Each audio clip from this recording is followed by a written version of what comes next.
Saludo a amigos y hermanos en la fe. Quiero repetir este saludo en este sexto video, pero que es el segundo de un tema, complemento y no competencia. El primer tema lo desarrollamos en el video número 5. Recuerdo que un principio es una verdad fundamental en una ciencia, en una conducta, en una ética, en un modo de vida. Por ejemplo, tenemos muchos principios físicos, el principio de acción y reacción, ¿no? Toda vez que una fuerza se ejerce sobre un cuerpo, el cuerpo reacciona con una fuerza igual y contraria para el equilibrio, ¿no? Esos son principios, en el caso de la física, son principios que no se pueden variar, son así, ¿no? Si yo tengo algo sujetado y lo suelto, la ley de gravedad nos va a decir que va a caer hacia abajo. A menos que sea un globo con gas, saldrá hacia arriba. Pero si hay algo que tiene peso, que tiene masa, va a caer hacia abajo. Esos son principios físicos. Bueno, también hay principios espirituales, hay principios sociales, hay principios éticos, y de esto vamos a hablar. Y bueno, recordando un poquito que habíamos visto algunos ejemplos bíblicos de cómo el ministerio de un diácono en función evangelística fue complementado por el ministerio de Pedro y Juan, apóstoles, porque tenían dones distintos. No es que uno fuera mejor que el otro o mayor que el otro, sí, tiene dones distintos, tienen funciones distintas y hace falta para complementarse. Esto fue en el caso de Simón, no sabemos si decir mago o ex mago, porque quedó ahí indefinida la situación de este hombre. Pero después vimos en Isaías también como en una situación crítica de Israel, cada uno animaba a su hermano, el herrero, el carpintero le dijo al platero, el platero al herrero, cómo se animaban y cada uno ponía lo que faltaba para que la obra fuera completa y se afirmara, ¿no? Bien, también vimos en el caso de los ministerios y los dones, en esas citas que leímos en el versículo anterior, podemos encontrar claramente por lo menos 16 dones distintos del Espíritu Santo, que todos se necesitan unos a los otros, aun cuando cada uno de esos ministerios o dones se ejercitan en distintas maneras. Por ejemplo, decía, hay diversos géneros de lengua, hay diversas maneras de actuar, la Biblia le llama operaciones, diversas maneras de actuar. Por ejemplo, voy a poner un ejemplo. Ministerio de evangelista. Voy a mencionar algunos que ya fueron promovidos a la gloria, que ya están en la presencia del Señor, ¿no? Desde el príncipe de los predicadores, Spurgeon, podemos mencionar a Morris Cerullo, Billy Graham, Gille Ávila, evangelistas, básicamente evangelistas. El ministerio de evangelismo, una gracia especial de Dios para las personas que aún no conocen a Cristo, lo conozcan y sean inquietados y lleguen al conocimiento del Señor Jesucristo y su verdad. Bien, pero si los ponemos a estos mencionados, 5 evangelistas mencionados, 4, no son los 4 iguales, no hay 2 iguales, cada uno desarrolla ese mismo ministerio en función de su carácter, en función de su cosmovisión también. Entonces, realmente no podemos contar la cantidad de combinaciones que tiene cada don y cada ministerio en pleno funcionamiento. Entonces, sería un error encasillar todo en un marco, decir esto tiene que funcionar así, porque no nos muestra eso la palabra de Dios, la Biblia, ¿no? Y por eso digo que es la Biblia lo fundamental para ver estos principios de vida, que son para la familia, que son para las relaciones sociales y que son también para la vida de iglesia, ¿no? Si viéramos algunos en nuestro medio latino, algunos otros evangelistas, por ejemplo, Carlos Anacondia, Alberto Motesi, Luis Palao, Franklin Graham, hijo de Billy Graham, y muchos otros, los podemos comparar y lo mismo, no hay 2 iguales. Son evangelistas, están desarrollando el mismo ministerio, Es la misma verdad bíblica que enseñan, predican y enseñan, pero en modos distintos, porque Dios no pasa por alto la personalidad de cada uno. Ahora bien, en esa personalidad de cada uno es donde a veces pisamos el palito, como se dice aquí en Argentina, pero cometemos errores. Vamos a un ejemplo de competencia. Ahora vamos a ver la competencia, y habíamos dicho que complemento es lo que es necesario añadir a una cosa para que sea íntegra o perfecta, o cada una de las partes que se complementan mutuamente, pero que también la palabra complemento en una de sus acepciones es sinónimo de integridad. Ahora, lo que hoy vamos a tratar es la competencia, y competencia, según el diccionario de lengua española, dice disputa o contienda entre dos o más sujetos sobre alguna cosa, rivalidad y oposición. Una casa dividida contra sí mismo jamás podrá prosperar. Es un principio que nos enseñó nuestro Señor Jesucristo. Entonces, una familia que tira en distintas direcciones no va a poder prosperar, van a sufrir todos. Vamos a ver un ejemplo. 1 Corintios, capítulo 1. El apóstol Pablo escribiéndole a esta iglesia, que esta iglesia no es de mayoría judía, sino de mayoría gentil, de cultura griega, pero que vienen de prácticas idolátricas paganas muy difundidas en aquella época y también en la nuestra, ¿no? 1 Corintios capítulo 1, versículo 10 al 13 nos dice de esta manera el apóstol Pablo, inspirado por el Espíritu Santo desde luego: os ruego pues, hermanos, por el nombre de nuestro Señor Jesucristo, que habléis todos una misma cosa, y que no haya entre vosotros divisiones, sino que estéis perfectamente unidos en una misma mente y en un mismo parecer.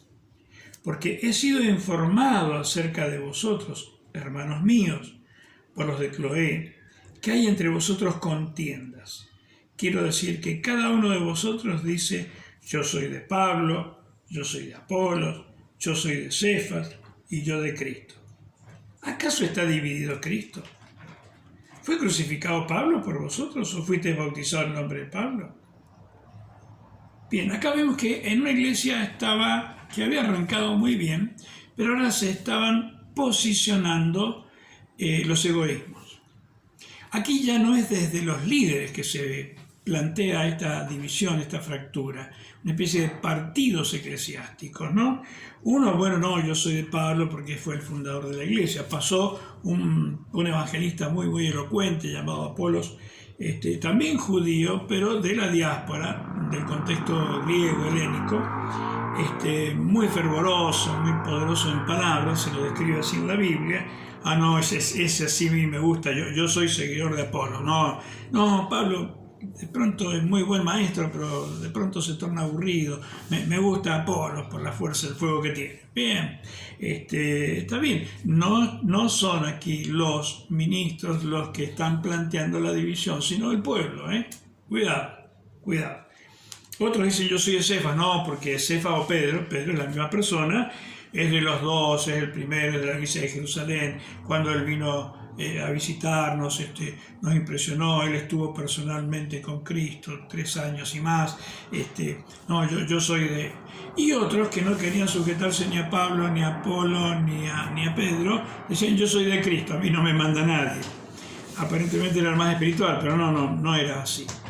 Ahí vemos la competencia, no generada por los líderes en este caso, sí generada por la iglesia, donde ellos como que se agremiaban a uno de los líderes cuando los líderes eran totalmente ajenos a este sentimiento del pueblo, y todo lo que hicieron fue para edificar al pueblo y para construir, cada uno dando lo mejor de lo suyo, nunca para generar partidos dentro de la iglesia. En este sentido tenemos que decir, habíamos leído Efesios capítulo 4, versículo 11 en adelante en el video anterior, que una congregación necesita ser expuesta a todos estos ministerios. ¿Por qué? En la congregación hay crecimiento, la congregación es un órgano vivo, donde hay crecimiento, donde hay aprendizaje, donde hay ejercicio de lo que se va aprendiendo. Entonces, yo tengo Yo personalmente tengo un perfil que apunta más a la enseñanza y yo soy de aquellos que puede tornarse aburrido por momentos. Entonces necesito, si no tengo aún dentro de la congregación los otros ministerios, ¿no es cierto? Recordémoslo, el apostólico, el profético, el evangelístico, el pastoral y el de magisterio, el de maestro. Si aún no tengo dentro de la iglesia desarrollados esos 5 ministerios, necesito invitar, participar para que la iglesia sea expuesta a esas 5 expresiones distintas del Espíritu de Dios en la iglesia. Así cada uno de los miembros de la iglesia va identificándose con cuál es su llamado y va encaminándose, pero no para competir con el otro de ninguna manera, porque si no se pierde el principio, se pierde el propósito de Dios y lo único que se hace es nutrir el egoísmo y la competencia. Bien, pero vemos que esto está en el corazón del ser humano y no fue privativo de la iglesia de Corinto solamente, sino que hasta en nuestros tiempos hay un corazoncito que quiere competir contra otro siempre y nos cuesta dominar y manejar. Entonces vemos aquí hay un ejemplo que iba atrayendo conmoción, separaciones, divisiones y Pablo muy sabiamente, porque alguien le contó, los de la familia de Cloé, los mandó al frente, por decir así, los de Cloé me contaron que hay entre ustedes divisiones. Y en algún momento dice, y en parte lo creo, porque cuando uno cuenta los errores de otro, siempre tiene la tendencia a exagerar. Por eso Pablo dice, y en parte lo creo. Podemos ver también esto en el capítulo 3, versículo 1 al 9 también, ¿no? De manera que yo, hermanos, no puedo hablaros como a espirituales, sino como a carnales, como a niños en Cristo. Os di a beber leche y no vianda, porque aún no erais capaces, ni sois capaces todavía. Qué situación triste, ¿no?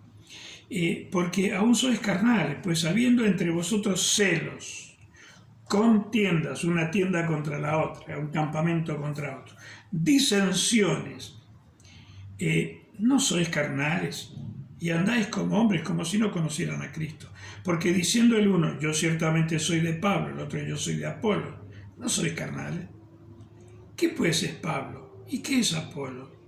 Servidores por medio de los cuales habéis creído. Y eso según lo que cada uno concedió el Señor. Yo planté, Apolo regó, pero el crecimiento lo ha dado Dios. No hay ninguno más importante que otro en este proceso. Así que ni el que planta es algo, ni el que riega, sino Dios que da el crecimiento. Y el que planta y el que riega son una misma cosa, aunque cada uno recibirá su recompensa conforme a su labor. Porque nosotros somos colaboradores de Dios y vosotros sois labranza de Dios, edificio de Dios, conforme a la gracia que cada uno ha recibido. Esto nos ilustra el concepto de complemento.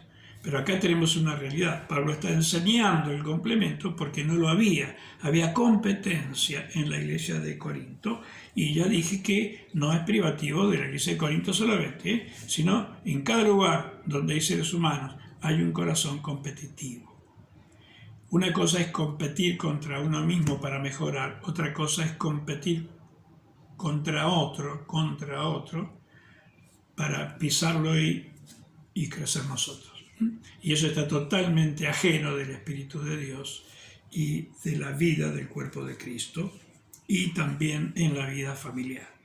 Bien, entonces aquí hay una fractura ya múltiple sin que los ministros lo hayan generado. Se generó en el pueblo que viene de un contexto idolátrico. Este adoraba a un dios, este al otro y este al otro, y había una competencia a ver quién juntaba más gente. Entonces, ese espíritu todavía queda en estos hermanos de Corinto y Pablo acude y no espera a llegar, sino que adelanta una epístola, una carta, para ir corrigiendo, para ya poner en hablante esta situación antes que él pueda llegar físicamente y corregir personalmente todo esto. Vamos a ver otro caso, Hechos capítulo 15, Hechos de los Apóstoles capítulo 15. Un conflicto ya, en este caso fue entre líderes, en este caso sí fue entre líderes. Hechos capítulo 15, versículos 36 al 40, dice de esta manera la palabra de Dios. Después de algunos días, Pablo dijo a Bernabé, recordemos esto aquí, Bernabé fue quien apadrinó a Pablo, es decir, Bernabé es enviado de Jerusalén a la ciudad de Antioquía, ciudad de mayoría gentil, algunos elementos judíos, de origen judío, pero mayormente, hoy es Turquía esa zona. Entonces la ciudad de Antioquía de Siria, corrijo, no es Turquía esa zona, es Siria. Antioquía de Siria, perdónenme el error geográfico. Confundí con Éfeso. Pero es enviado Bernabé para ver qué está sucediendo. Cuando llega Bernabé se goza, se alegra, los bendice, los anima y ve que la iglesia va creciendo y entonces unos 10 años antes por ahí había tenido un contacto con Pablo, quien había sido Saulo de Tarso, ¿no?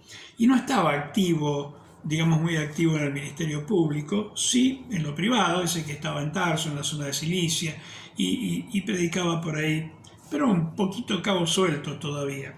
Entonces Bernabé va y lo busca, lo encuentra en Tarso y lo lleva a Antioquía para que desarrolle ahí su ministerio. Es decir, como que Pablo le debe a Bernabé haberlo presentado en sociedad y haberle abierto camino.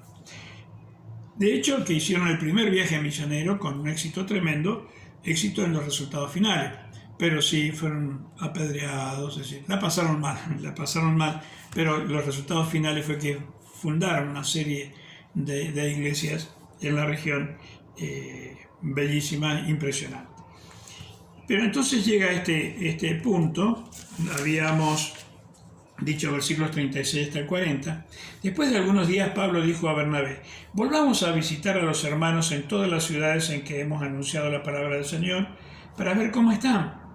Y Bernabé quería llevarse consigo a Juan, el que tenía por sobrenombre Marcos. Pero a Pablo no le parecía bien llevar consigo al que se había apartado de ellos desde Panfilia y no había ido con ellos a la obra en el viaje anterior.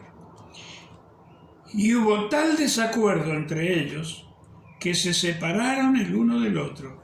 Bernabé, tomando a Marcos, navegó a Chipre, y Pablo, escogiendo a Silas, salió encomendado por los hermanos a la gracia del Señor, y pasó por Siria y Cilicia, confirmando las iglesias. Bien, hubo una contienda aquí entre dos pesos pesados. El apóstol Pablo, con Bernabé, su mentor, quien lo había presentado a la iglesia, lo había puesto en funciones. Lo podemos ver como un despropósito, pero también tenemos que entender que aún estos grandes hombres de Dios necesitaban crecer. Estaban en un proceso básico de aprendizaje. Entonces, ¿qué pasó? Hubo un cisma, por una diferencia de opinión. Sí, Juan Marcos había iniciado el primer viaje misionero y parece que en algún momento se asustó, tal vez, no estuvo de acuerdo con alguna decisión tomada, y cuando llegó a un puerto donde podía subirse a otro barco, dijo, ministro que huye sirve para otra iglesia, tal vez, ¿no? Parafraseando un dicho, soldado que huye sirve para otra guerra. Pero lo cierto es que eso le cayó muy mal a Pablo. Bernabé, cuyo nombre significa hijo de consolación, un corazón muy inclinado a dar nuevas oportunidades. Pablo, todavía muy duro, muy ortodoxo, es como que Pablo dijo, no, a ese que nos falló la primera vez no lo quiero en mi equipo. Y es muy humano eso, es muy humano. Y estos hombres de Dios no son ángeles, son humanos. Y ese tipo de problemas sucede, suelo decir yo, únicamente en las iglesias donde hay seres humanos, o sea, en todas.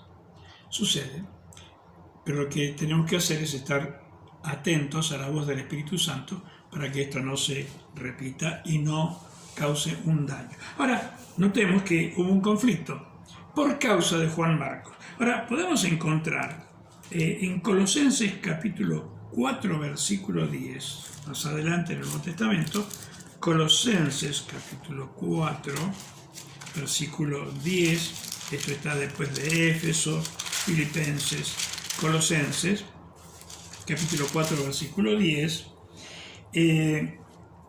Aristarco, mi compañero de prisiones, os saluda, y Marcos, el sobrino de Bernabé, acerca del cual habéis recibido mandamientos, si fuere a vosotros recibirle. ¡Epa! ¿Qué pasó? En el segundo viaje misionero, Pablo dice: ese no lo quiero. Y ahora está con él trabajando.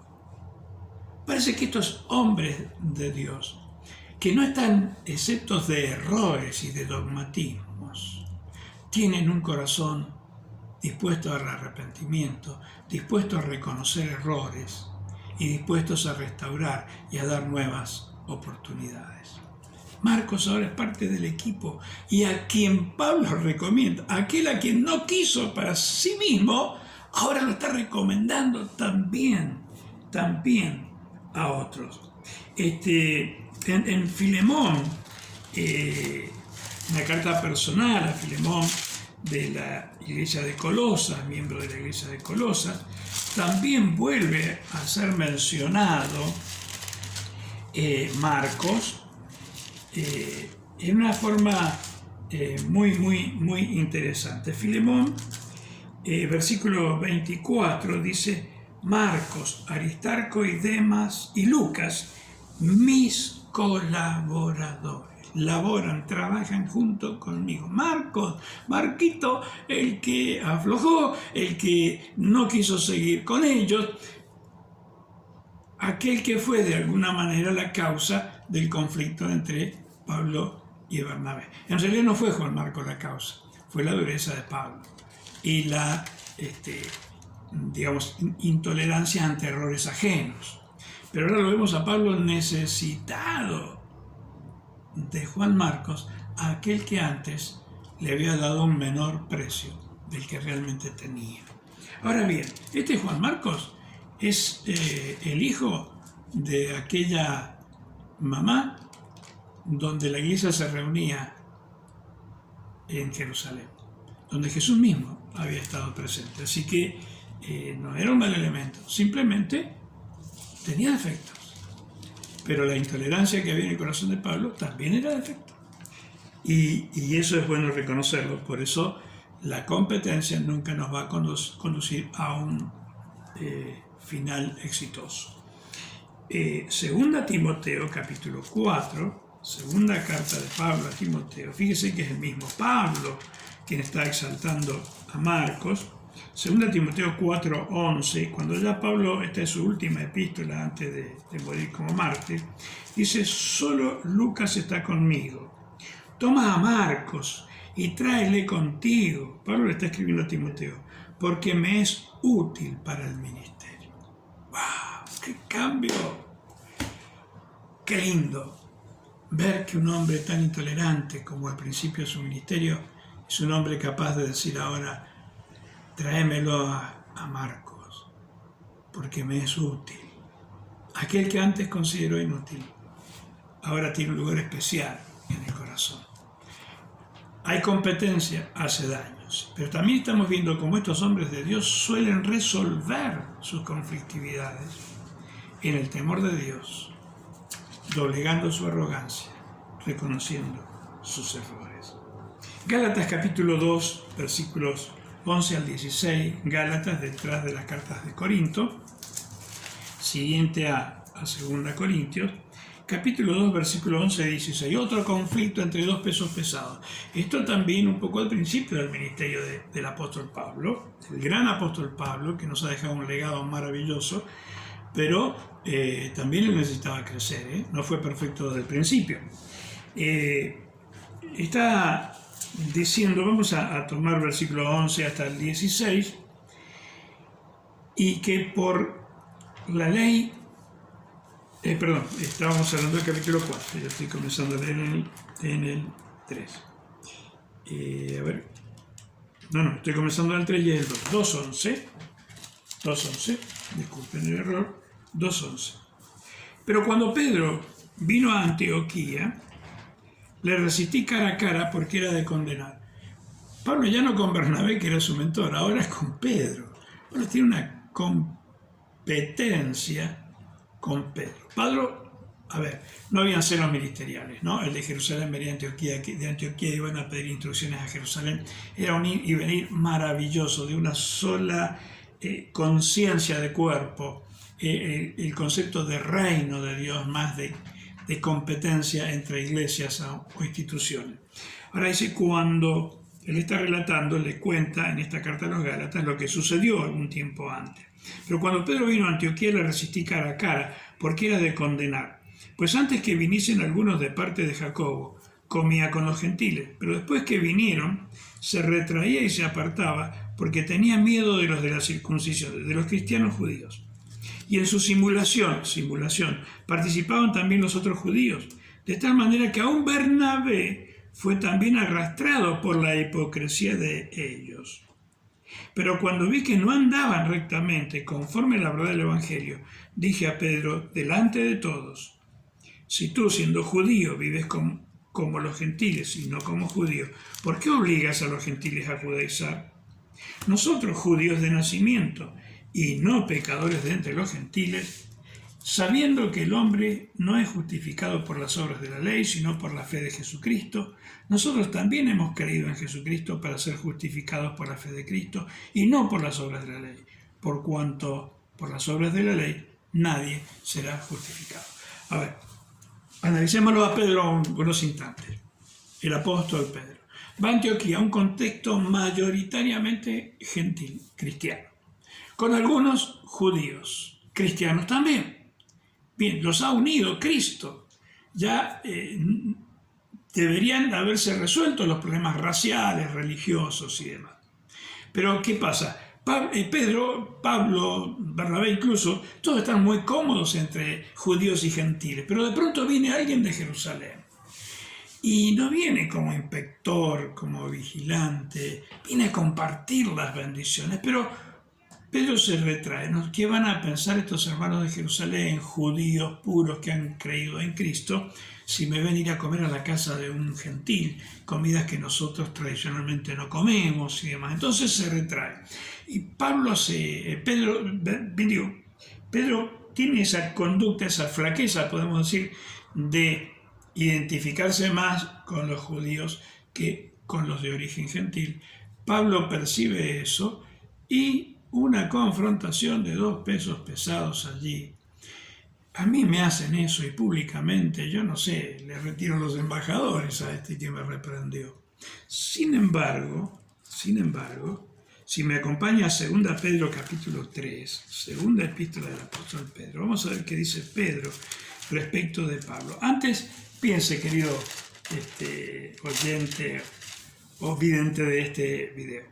Si a usted le hacen pasar semejante calor públicamente, lo tratan de hipócrita, de simulador, ¿cómo se referiría a esa persona que a usted lo dañó o dijo eso públicamente? ¿Cómo se referiría a él en una epístola posterior? Vamos a ver, 2 Pedro, capítulo 3, versículos 15 y 16. Tened entendido, Pedro es el que está escribiendo aquí, tened entendido que la paciencia de nuestro Señor es para salvación, como también nuestro amado hermano Pablo, según la sabiduría que le ha sido dada, os ha escrito, casi en todas sus epístolas, hablando en ellas de estas cosas, entre las cuales hay algunas difíciles de entender, las cuales los indoctos e inconstantes tuercen, como también las otras escrituras para su propia perdición. Así que vosotros, oh amados, sabiendo de antemano, guardaos, no sea que arrastrados por el error de los inicuos, caigáis de vuestra firmeza. ¿Cómo se está expresando Pedro respecto a Pablo cuando Pablo lo hizo pasar semejante calor públicamente en Antioquía? ¿Sabe qué los hace grandes estos hombres? Que tienen una capacidad extraordinaria de reconocer sus errores, de enmendar, de priorizar la obra y el cuerpo de Cristo antes de las opiniones personales. Y mire que este fue un asunto de doctrina, que con cualquiera de nosotros generaría un cisma y una división, pero no en ellos. así como a nuestro amado hermano Pablo, casi en todas sus epístolas, y pone las epístolas de Pablo al mismo nivel que a las otras escrituras. Pone los escritos de Pablo al mismo nivel inspiracional y canónico que las otras escrituras del Antiguo Testamento. Entonces, vemos que estos pesos pesados tuvieron conflictividades, pero pudieron resolverlas y no dañaron en absoluto la marcha de la obra de Dios. Para concluir, ¿seremos nosotros capaces de complementarnos en lugar de competir entre nosotros? Otra pregunta, ¿seremos suficientemente maduros para resolver nuestros conflictos con altura y humildad, para que la marcha de la Iglesia del Señor sea de triunfo en triunfo, como está establecido por Dios que así sea? Cada uno tiene que responder estas preguntas. ¿Vamos a tener conflictividades, confrontación? Sí, las vamos a tener porque está en nuestra naturaleza humana. Es los genes de Adán que todavía están marcando nuestras vidas. Pero tienen que prevalecer los genes de Cristo por el nuevo nacimiento y no las competencias, las arrogancias. El tema era complemento, no competencia.